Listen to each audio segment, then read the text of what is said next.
सध्याच्या परिस्थितीत कॅन्सर हा आजार झपाट्याने वाढत आहे। कोविड नंतर त्यात अजूनच भर पडलेली दिसून येत आहे। लहान मुलांपासून ते वयोवृद्ध यात समाविष्ट झालेले आहे। या आजारावर उपचार करताना लोक होमिओपॅथिकचा विचार करत नाही, कारण त्याबद्दल जनजागृती नाही। त्यासाठी आजची पत्रकार परिषद घेण्यात आली। या परिषदेदरम्यान आयोजकांनी कॅन्सर आजाराबद्दल थोडी माहिती दिली आहे। त्यासाठी जनजागृतीसाठी ही आजची पत्रकार परिषद। या ठिकाणी मी काही माझ्या रुग्णांचे अनुभव सुद्धा तुम्हाला इथे सांगणार आहे आणि ॲडव्हान्स होमिओ रिसर्च युनिटमध्ये आम्ही कसं काम करतो त्याबद्दल मी सांगते। मी इमोशनल पॅथॉलॉजीवर काम करते। तर इमोशनल पॅथॉलॉजी म्हणजे काय? आपल्या कुठल्याही आजाराची सुरुवात ही आपल्या विचारांपासून होत असते आणि आपल्या भावनांपासून होत असते।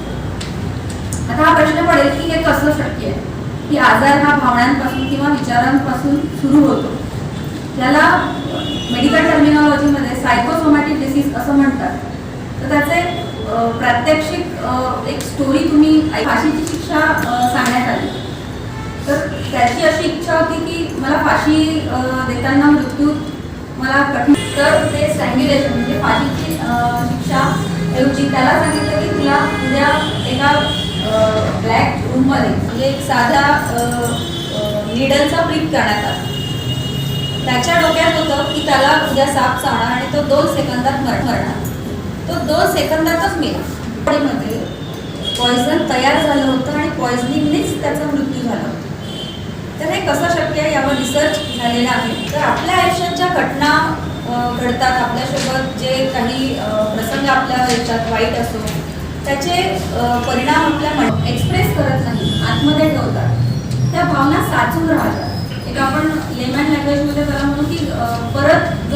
आणि दुसरं म्हणजे योगाचं कार्य 1990 ला सुरू केलं आहे आणि गुरुवाची विश्वासराव मंडली योग विद्याधाम योग विद्या गुरुकुळ अंतर्गत नाशिकला हेडक्वार्टर आहे। हा माझ्या पत्नी सौ कांबळे हा पण योग शिक्षक होत्या। त्यांना दुर्दैवाने 2008 साली पॅरालिसिस झाला, ब्रेन हॅमरेज। 2008 पासून म्हणजे आता एवढी इतके 16-17 वर्ष होऊन गेले, पण त्या आपल्या पायावर उभ्या आहेत। मी काही डिपेंडन्सी नाही कोणाला।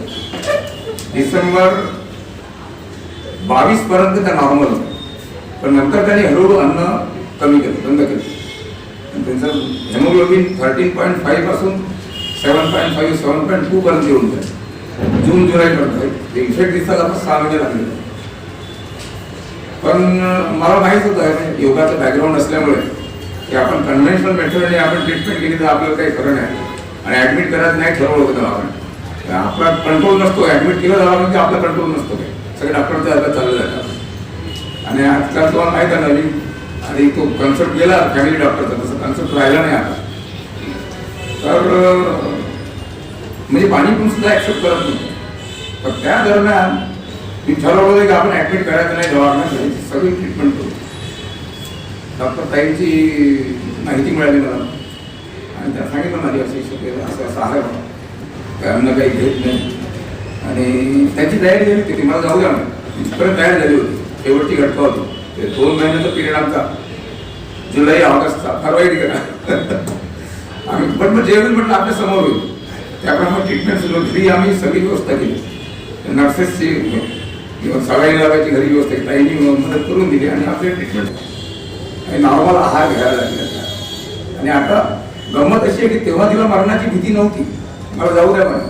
आता मात्र भीती निर्माण झाली आहे मरणाची। आता लोक म्हणे आता जगायचं विचार करा तुम्ही आता एवढ्या पिरियडमध्ये। आणि औषध योगाचा बॅकग्राऊंड असल्यामुळे मी कदाचित हा प्रवाहाच्या विरुद्ध चालण्याचा प्रयत्न केला असेल कदाचित। कसं झालं नाही मला नाही माहित काय असं झालं।